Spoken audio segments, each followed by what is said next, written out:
extraterrestrials are as curious about us as we are about them.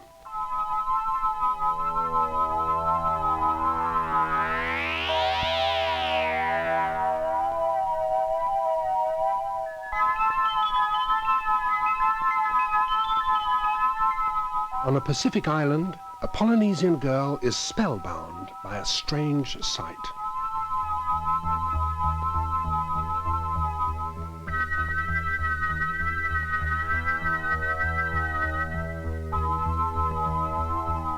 "3,000 miles away in Texas, scientists are also making contact with this mysterious life form. Dark. Tentacles right. come out. And Look at the ventral papilla. Isn't that neat? Oh yeah. It almost looks hydrodynamic. It doesn't seem real.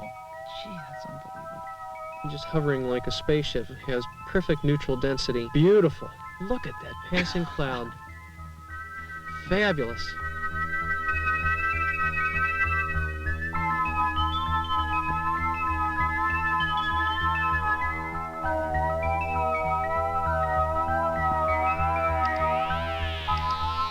These unusual beings are capable of the most staggering feats of color change. But what do these pulsing patterns mean? Are these creatures signaling to one another? Are they perhaps trying to communicate with our world? The search to discover their hidden secrets is only beginning. This is the story of our quest to understand them.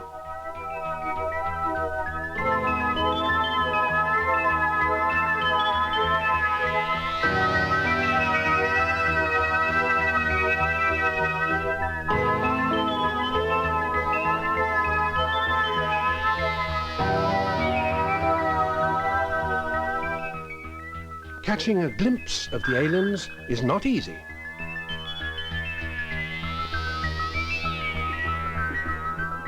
But the smoke screen they throw up to cover their activities is starting to clear away. Our knowledge is coming out of the dark. These remarkable animals are cuttlefish. Incredibly, they're relatives of the lowly slugs and winkles, but they are the concords of the snail family. In captivity, they quickly become friendly with humans.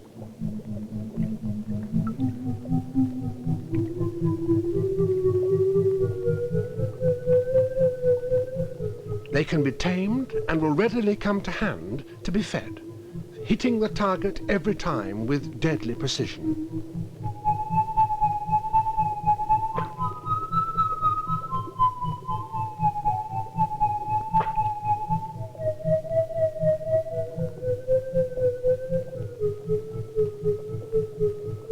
The high-speed tentacle strike is so accurate that they can normally discriminate between fingers and food.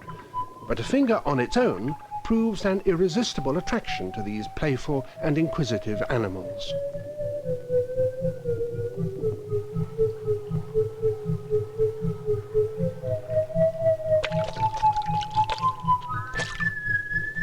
Cuttlefish, like their relatives, the squids and octopuses, are cephalopods, the most advanced soft-bodied animals on planet Earth.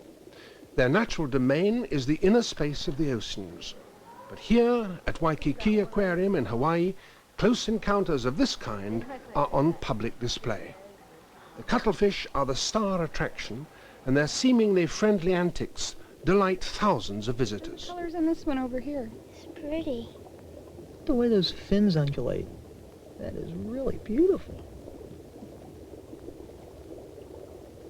Yeah, it's like a hovercraft, sort of That's right. floating there. They have a well-developed brain and a high intelligence, measured even by vertebrate standards. At times, a brilliant kaleidoscope of color patterns radiates across their bodies. Like a spaceship. But the patterns, look at the colors on. Look at that one right over there. Oh, that's fantastic. The pattern just kind of flashing back and forth. It just looks like a Wow. completely different animal all the time. Well, I don't see how they do all that. It looks like neon or Scientists believe these signals form the basis of a visual language whose messages we are only beginning to interpret. Until very recently, this species, with its marvelous displays and masquerades, was virtually unknown. They're not native to Hawaii, and the few divers who've observed them in the wild had to travel to the remote jungle-covered rock islands of Palau in Micronesia, 4,000 miles to the west.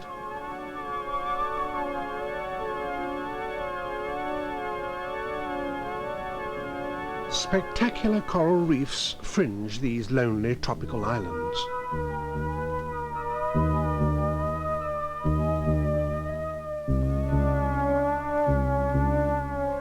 In these clear waters, on an afternoon in the summer of 1982, divers spotted a majestic cuttlefish cruising purposefully over the reef, like some multicolored submarine.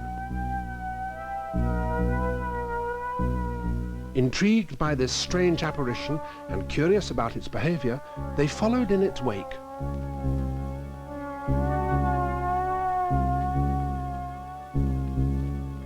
Unperturbed by the presence of the cameraman, the cuttlefish began to lay eggs, using her arms to transfer them delicately out of sight to crevices in the coral.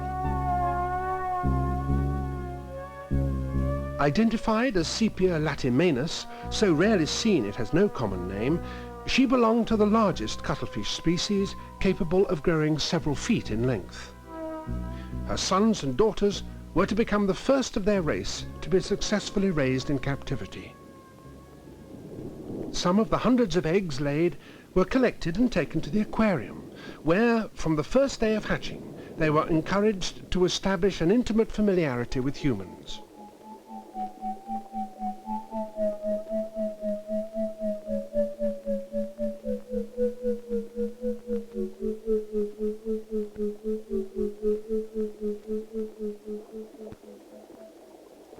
Overcoming our distorted view of the cephalopod world is the aim of researchers at Galveston, Texas. They keep a close watch on all the animals in their laboratory.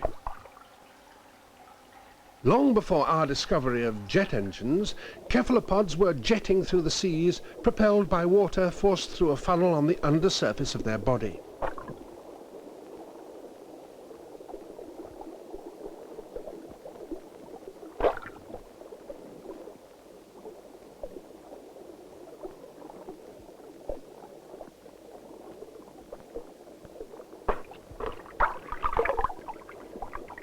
Octopuses are reared here also.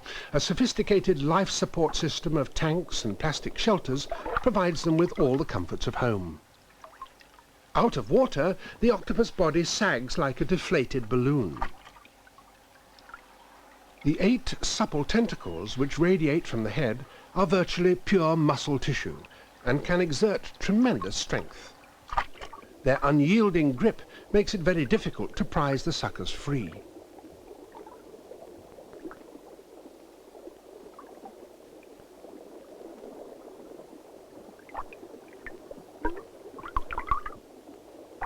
Each arm is covered in several hundred of the sensitive suckers, which are not only used for holding on, but also provide chemical and tactile information about the surroundings.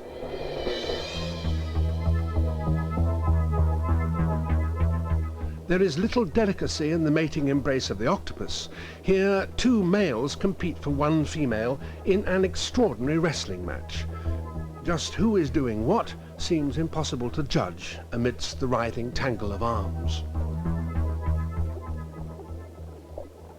Eventually a partnership is formed, and the male on the right will pass his sperm into the female using a modified arm called the hectocotylus.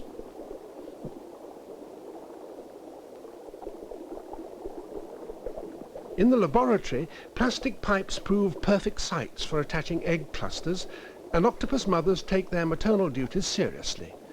The eggs are constantly guarded, cradled and caressed to clean and aerate them exactly as they would be in the wild.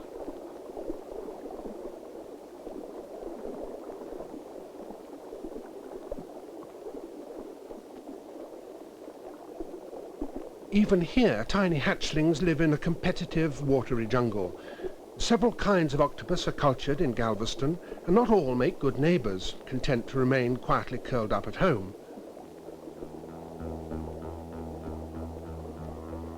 These are experts at breaking and entering.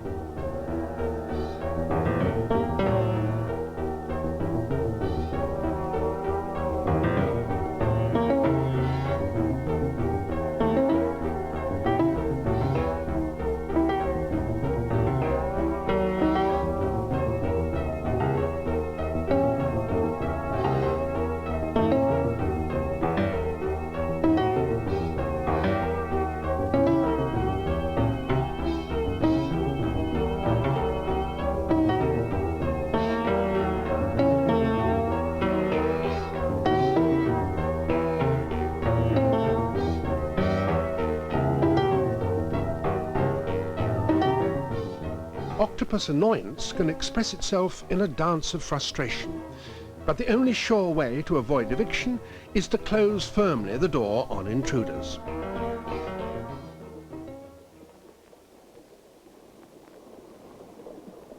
In the wild, octopuses build their lairs in empty shells or in the rocky recesses of reefs. This artificial sea floor allows scientists to study in detail their extraordinary skills in manipulating objects. With no joints to hinder movement, the tentacles can bend anywhere along their length. Each sucker can even move on its own.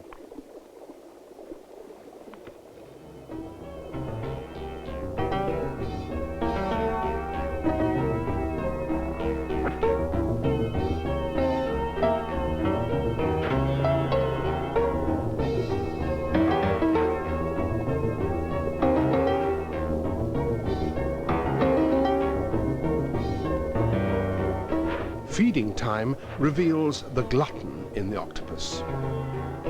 As many as a dozen crabs in succession may be drawn into the web formed by the arms.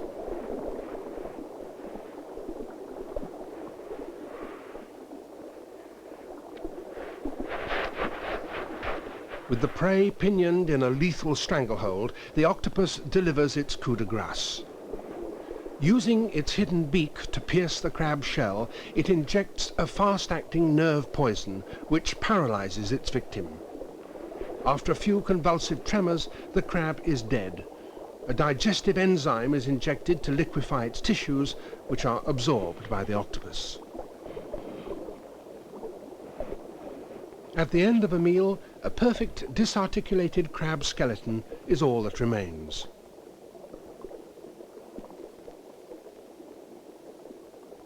Those who work with octopuses are constantly amazed by them. A major problem facing the researcher is how to thwart their incredible ingenuity in finding ways of escape.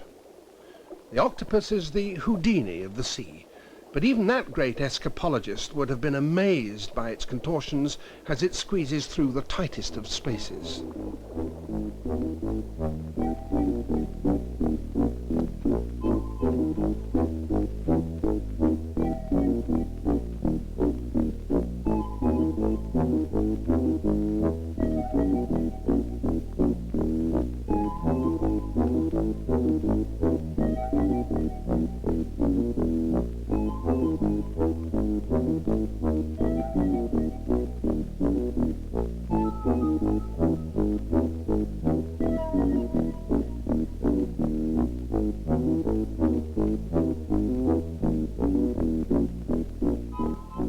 Keeping octopuses in their tanks may be difficult. The opposite is true of another cephalopod, the sepiolid. This delightful creature actually prefers being enclosed, burying itself on the bottom wherever possible.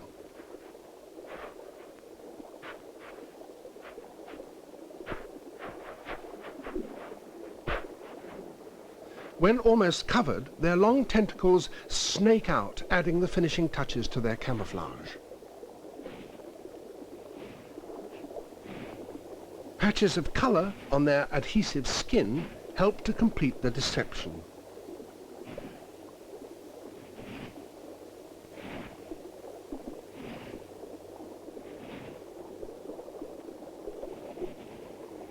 Only a passing shrimp will tempt them out.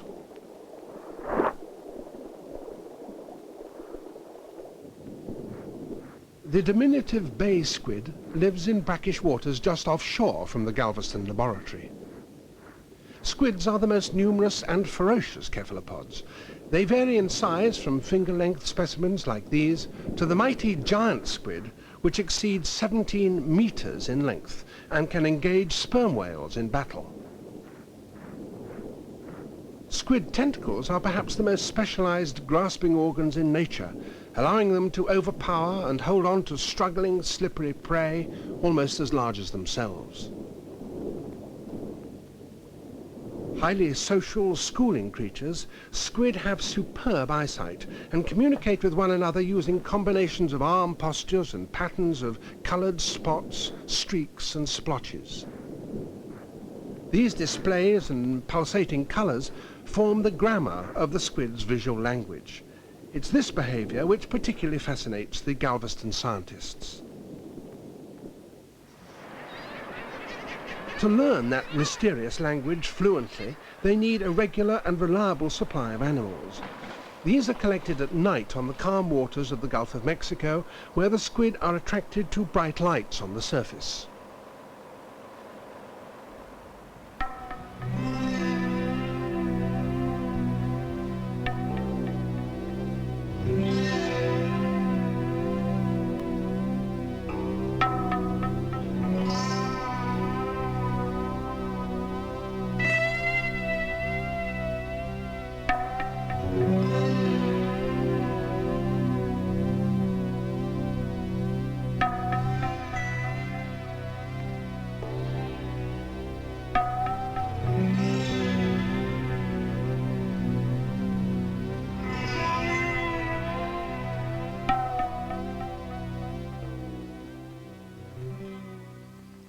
Back in the laboratory, work goes on through the night on the freshly caught squid. Roger Hanlon uses lightly anesthetized animals to examine the bursts of color on the skin's surface. Even a sleepy squid needs careful handling. The parrot-like beak can deliver a nasty bite. But it's the brain behind the bite that is most intriguing to scientists like Hanlon. The skin of the cephalopods is a perfect two-dimensional view of the brain. What you have are nerves coming out of the chromatophore lobes, and when innervation takes place, you get something on the skin that says, there's nervous activity. So in fact, what you have in a pattern is a window into the brain. The color comes from tiny round cells called chromatophores. Each one is an elastic sac containing colored pigment which can expand or contract under nervous control. The mechanism is unique in nature, and the rapidity of change is incredibly fast.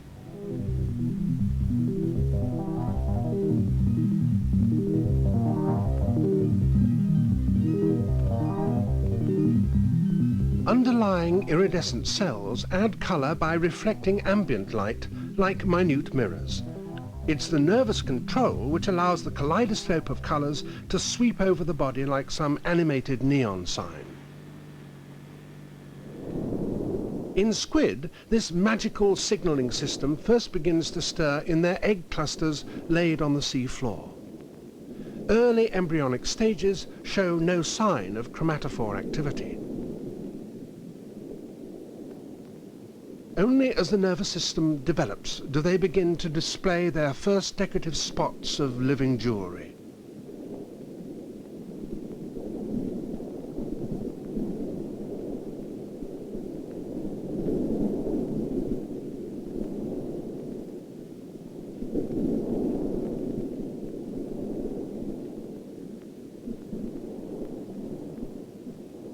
When they hatch, they have a juvenile coat of scattered polka dots, an adequate enough vocabulary for squid baby talk.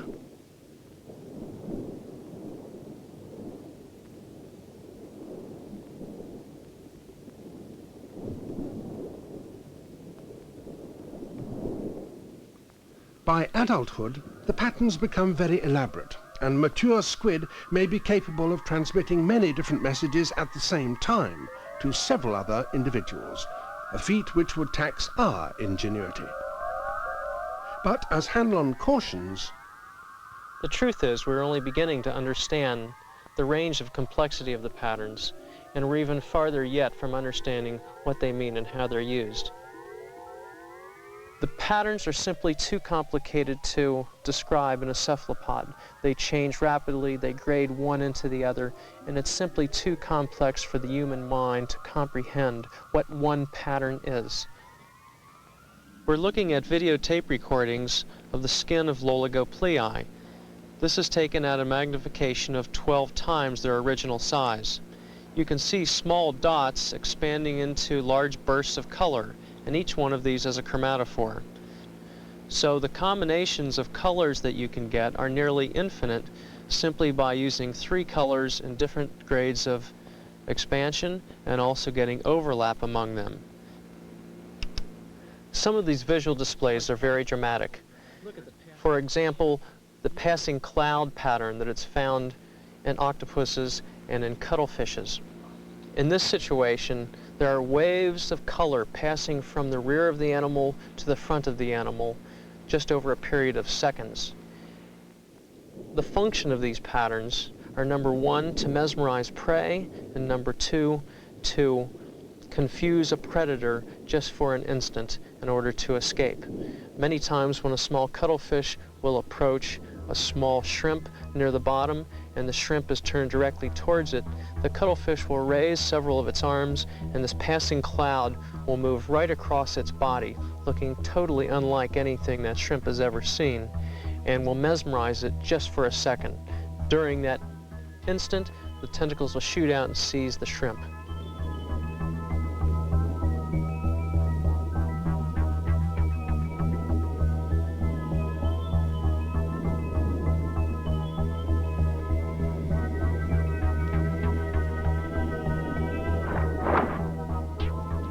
Not every attack is accompanied by rolling waves of color. They also contort their arms and bristle their skin. The result is a creature of fearsome appearance.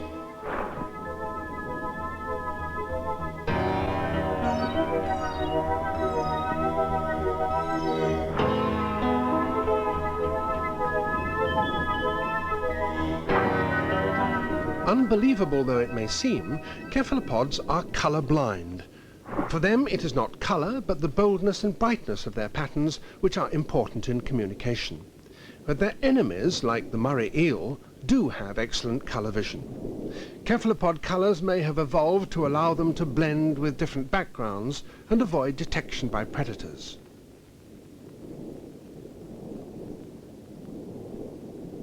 Other flamboyant reef dwellers, like the anemone fish, are stuck with a permanent color scheme. So is the mandarin fish.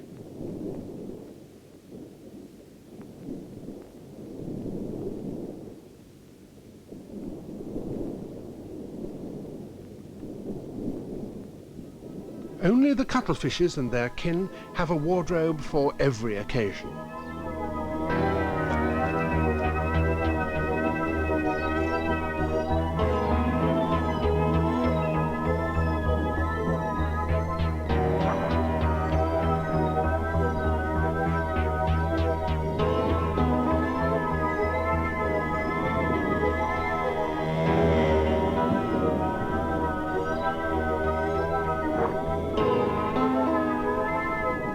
Large crabs are formidable foes, and paralyzing venom must be injected quickly to avoid damage from their sharp pincers.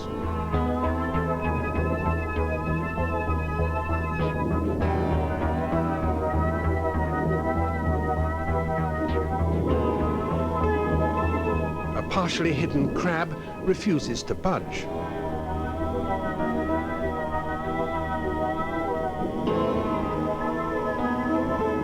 Even the hungriest cuttlefish eventually has to switch off and look elsewhere.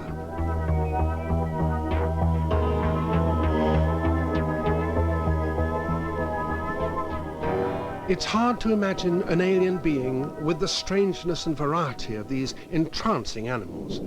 Perhaps we need go no further than the depths of inner space in the oceans around us to get an idea of what life might be like on another planet.